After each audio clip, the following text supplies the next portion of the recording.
ஆனால் அதெல்லாம் எப்படி கட் பண்ணுறதுன்னு எனக்கு தெரியாதுடா. வீடியோ போடுறதுக்கெல்லாம் யூடியூப்பில் போடுறதுக்கெல்லாம் எனக்கு எப்படி அதுக்குன்னு ஒரு இது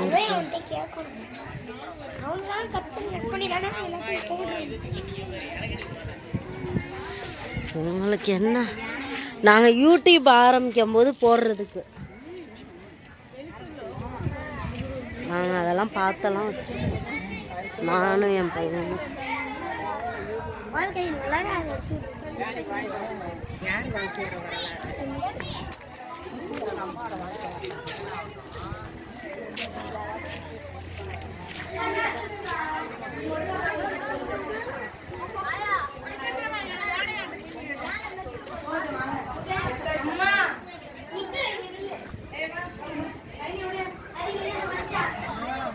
அப்புறம் போனோன்னு என்ன தெரியும். இப்போ நீங்கள் மகாபலி போகிறோம்